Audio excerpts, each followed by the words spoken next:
रायगढ़ विधानसभा क्षेत्र के भारतीय जनता पार्टी के महाकुंभ अभियान हर अब गांव डहर में रुक लेदारी से जे कड़ी में भारतीय जनता पार्टी के विधानसभा रायगढ़ के कार्यकर्ता जिला मंत्री रत्थू गुप्ता हर गांव डहर में नरेंद्र मोदी के 9 साल बेमिसाल के कहावत ला लेकर के और भूपेश सरकार और रायगढ़ विधायक के नाकामी विफलता लेकर के अब जन जनता के बीच में अपन तीव्रता ला दे थे, जहां बदलबो छत्तीसगढ़ बदलबो रायगढ़ की कहावत ला लेकर के बताओ कि उसका काम धाम हर कैसे लगा थे हमर ये में बताओ।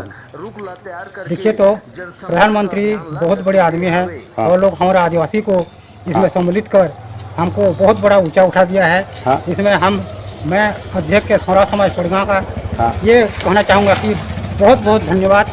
मैं उसे अब क्या बोल सकूँगा, धन्यवाद से अब क्या दे सकता हूँ। तो हम नाम बताओ तो। मेरा नाम नीलकंठ सरल, ग्राम पड़गांव, थाना पुसर, जिला रायगढ़, छत्तीसगढ़ का निवासी हूँ और सौरा समाज का मैं अध्यक्ष हूँ। जिला अध्यक्ष है कि गाँव। प्रधानमंत्री के 9 साल बेमिसाल के कुछ गाथा बतावा।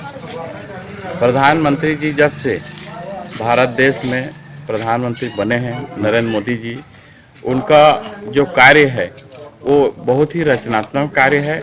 चाहे वह किसी भी क्षेत्र का हो, वह बहुत अच्छे कार्य कर रहे हैं। और आज हम जिस गांव में हैं, पड़ी गांव में, वो पड़ी गांव में लगभग यहाँ सौरा समाज के बहुत सारे लोग वास करते हैं और निश्चित रूप से कई वर्षों से ये अनुसूचित जनजाति में इनको लेना चाहिए और वह कार्य पूर्ण नहीं हो पा रहा था। और उस कार्य को नरेंद्र मोदी जी के प्रधानमंत्री कार्यकाल में उस कार्य को आज 3 दिन हुआ राजपत्र में सौरा समाज को आदिवासी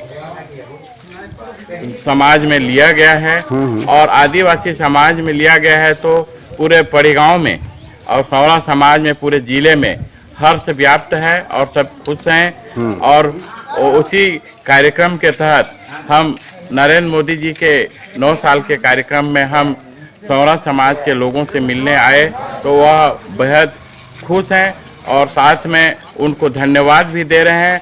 और आने वाला समय में ऐसे प्रधानमंत्री के रूप में हमारे देश में बने और हमारा देश पूर्ण रूप से विकसित हो और सौरा समाज भी हमारा विकसित हो, इसी आशा के साथ में आज उन्होंने नरेंद्र मोदी जी को आशीर्वाद दिए हैं। और हम 9 साल के इस कार्यक्रम में, जो जनसंपर्क कार्यक्रम में आज पड़ी गांव में सौरा समाज के मोहल्ला में आज उपस्थित हुए हैं ये, और हम भी उन्हें आश्वस्त कराते हैं कि सौरा समाज को कि आने वाला समय में हर लाभ का सरकार के लाभ का उनको लाभान्वित हो, इसी आशा के साथ हम यहाँ सौरा समाज के लोगों को धन्यवाद ज्ञापित करते हैं। धन्यवाद।